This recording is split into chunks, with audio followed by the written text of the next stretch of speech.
Why today's men are behave like a rat और looks like a rat?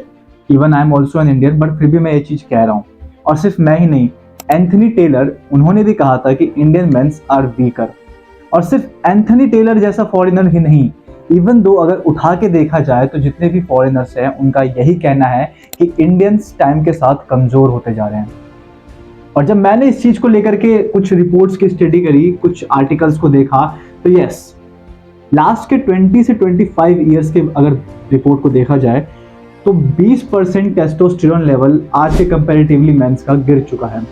अगर तुम्हें example देखना ही हो तो अपने घर में अपने पापा से कंपेयर कर लेना, उनसे पूछना कि वो जब तुम्हारी एज में थे तो कैसे कैसे काम और कितना काम किया करते थे, और अब अपने आप को देखो कि क्या तुम उस चीज को करने के लिए एबल हो आज के टाइम पे। और आंसर नहीं ही आएगा। पर ये चीज हमेशा से ही ऐसी नहीं थी। इवन तो जब अर्ली टाइम पे ब्रिटिशर्स इंडिया आए थे तो उन्होंने कहा था कि Indian mens are very stronger, very masculine and very energetics. But आज उन ब्रिटिशर्स के एंसेस्टर्स और उन फार्मर्स के एंसेस्टर्स यानी कि हम, उसका रेसिप्रोकल हो चुका है, उल्टा हो चुका है। लेकिन इतना बड़ा बदलाव अचानक से हुआ कैसे? ये चीज कोई एक दिन या एक साल में नहीं हुई, इस चीज को होने के लिए पूरा डिकेड्स लगा है। तो चलिए जानते हैं कि ऐसे क्या क्या चेंजेस हुए जहां पे हम यहाँ थे और आज हम यहाँ आ चुके हैं। ब्रिटिशर्स इंडिया आए थे तो उन्होंने फाइंड आउट किया कि जो यहाँ के इंडियंस है उनकी डाइट बहुत अच्छी है। नहीं, हम लोग आज की तरह कोई रोटी या चावल सिर्फ नहीं खाते थे। उस टाइम पे हमारे लाइफ में ये तीन चीजें बिल्कुल भी नहीं थी। वो है पहला मैदा, दूसरा है चीनी और तीसरा है गेहूं की रोटियां। Most of you are thinking कि गेहूं की रोटी, यस गेहूं की रोटी, क्योंकि सिर्फ गेहूं की रोटी नहीं, उस टाइम पे ज्वार की रोटी, बाजरे की रोटी, चावल के आटे की रोटी हम लोग ज्यादातर खाया करते थे। वेरिएशंस था हमारे खाने में। उस टाइम पे हम लोग चीनी की जगह गुड़ का इस्तेमाल किया करते थे और दालों पे ज्यादा टिके रहते थे। कुल मिला के अगर बोला जाए तो जो मोटे अनाज हम जिसे बोलते हैं देसी भाषा में, उन अनाज को इंडियन मेन ज्यादा कंज्यूम करते थे।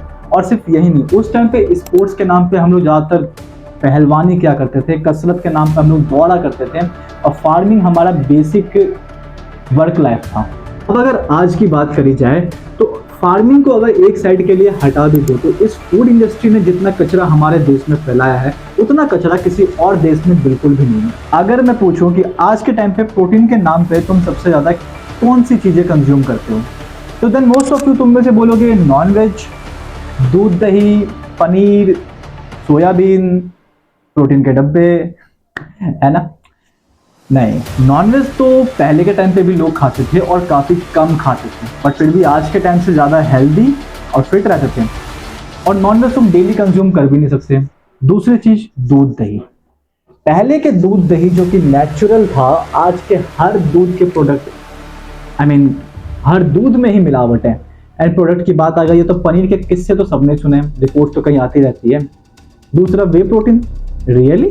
अब अगली चीज आती है हमारी सोयाबीन। हाँ, ये एक हद तक ठीक हो सकता है क्योंकि ये सस्ता भी है और इसमें काफी अच्छे लेवल तक प्रोटीन रहता भी है। But when you are taking soybean या सोया प्रोडक्ट्स या soya chunks, then you are not only take testosterone, you are take also some extra things like oestrogen levels in your body. Even though America में तो kettles को milk lactation feed करवाने के लिए इन soya beans को उनके diet में specially add करा जाता है। यानी कि अगर तुम सोयाबीन ज्यादा इंटेक करते हो तो प्रोटीन का इंटेक तो हाँ पूरा हो जाएगा, बट ये तुम्हारे अंदर में फीमेल टाइप कैरेक्टर्स को भी डेवलप करना स्टार्ट कर देगा। सिर्फ यही नहीं, हमारे लिए सिर्फ खाना तो बहुत दूर की बात है, पानी पीना तक दुर्लभ हो चुका है। इसमें भी दो प्रॉब्लम है, एक जिस तरीके से पानी पिया जा रहा है और दूसरा पानी खुद। अब प्रॉब्लम क्या है बताता हूँ। पहले के जो लोग हुआ करते थे वो तांबे के बर्तनों में पानी पिया करते थे। अगर तुम अपने घर पे जाके चेक करो तो हो सकता है कि कईयों के घर पे तांबे के बर्तन मिले भी या फिर कईयों के घर पे ना भी मिले। अब इससे होता क्या था, तांबे की जो प्रॉपर्टी होती है वो होती है एंटीसेप्टिक और एंटी इन्फ्लेमेशन की। अब वही प्रॉपर्टी पानी के अंदर में सोल्यूबलाइज होती थी और वो पानी के लिए पीते थे तो वो हमारी बॉडी के लिए हेल्दी होता था। अब आज के टाइम पे हम लोग वाटर बोटल्स में पानी पीते हैं। कुल मिला के प्लास्टिक की बोटल्स होती है जो कि ऑलरेडी एक टॉक्सिक एलिमेंट होता है। अब उसी से हम लोग पानी पीते हैं जिससे हमारे स्मॉल पार्टिकल्स ऑफ जो प्लास्टिक्स होते हैं वो हमारी बॉडी में जाते हैं और पथरी, गैस्ट्रिक प्रॉब्लम्स, ऐसे रीजंस को कॉज करती है। आज के टाइम पे मेंस के अंदर में टेस्टोस्टेरोन लेवल डाउन जाने का एक बहुत ही बड़ा रीजन है ये वाटर। क्योंकि जो फीमेल्स होती है, बहुत सारी फीमेल्स होती है जो कॉन्ट्रासेप्टिव्स लेती है। अब कॉन्ट्रासेप्टिव्स कैसे काम करती है, वो हमारी बॉडी में टोटली सोल्यूबलाइज नहीं होती, टोटली एब्जॉर्ब नहीं होती है, उसका 10 to 20% ही एब्जॉर्ब होगा। रिमेनिंग कॉन्ट्रासेप्टिव्स वुमेन जो होती है वो फ्रेश आउट कर देती है, एक्सक्रीट कर देती है, फिर वही वाटर हमारा फर्दर जा करके गंगा जैसे रिवर्स में मिलता है, और वहां से पानी का ट्रीटमेंट होकर के वो वाटर हमें वापस मिलता है in the form of tap water and water bottles में।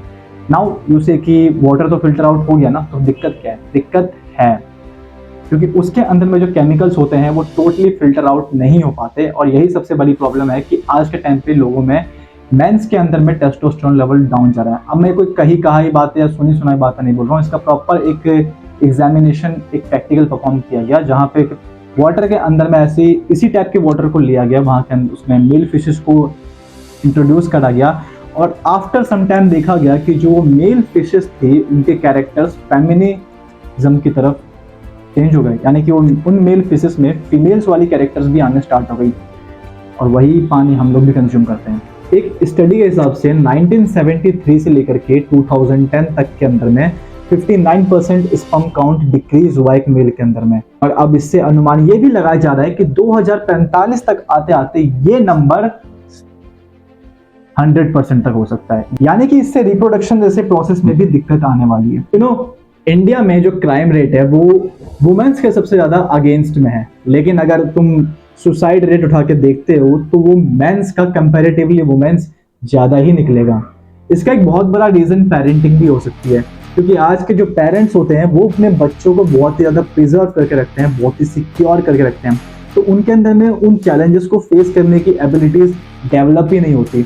उन्हें घर से बाहर निकालते ही नहीं है, तो फिर वो बाहर की दुनिया को देखेंगे कैसे? और इसीलिए सबसे ज्यादा सुसाइड रेट भी बच्चे ही करते हैं आज के टाइम पे। नाउ आई डोंट नो मैं कितना सही हूँ या कितना गलत हूँ, बट अकॉर्डिंग टू माय अगर पर्सपेक्टिव देखा जाए तो मुझे लगता है अगर इस चीज़ को सही करना है तो हमें अपने 3 चीज़ों पे सबसे ज़्यादा काम करने की ज़रूरत है, और वो है BBH, यानी कि brain, body and heart.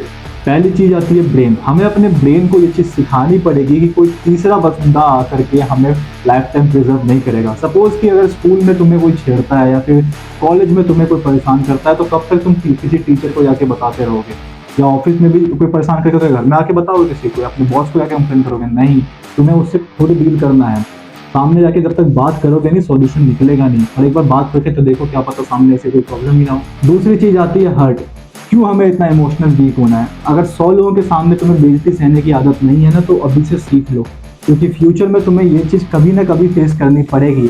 Life time तुम प्रिजर्व खुद को करके नहीं रख सकते, क्योंकि ये एक दुनिया है जहाँ पे तुम्हें बाहर निकलना पड़ेगा। हाँ, अगर तुम किसी अंबानी घर में पैदा नहीं हुए हो तो। अब तीसरी चीज़ आती है बॉडी, शरीर। मैं ये नहीं बोलता कि तुम्हें अपने आप को एकदम मस्कुलर बना के रखना है या फिर एकदम हट्टा कट्टा बना के रखना है। मैं भी कोई बहुत ही मस्कुलर नहीं हूँ, लेकिन फिर भी मेरे अंदर इतना जिगरा है, इतना मैं एबल हूँ कि अगर मैं रास्ते चलते मैं जाऊँ और कोई मेरे से 2-3 बंदे आके फालतू बोले या फिर मेरे को छेड़े या मुझे परेशान करने की कोशिश करे, तो मैं उन्हें रिप्लाई दे सकता हूँ। इतनी एबिलिटी हर किसी के अंदर में होनी चाहिए। So this is the today's video, और अगर तुम्हें वीडियो अच्छी लगी हो तो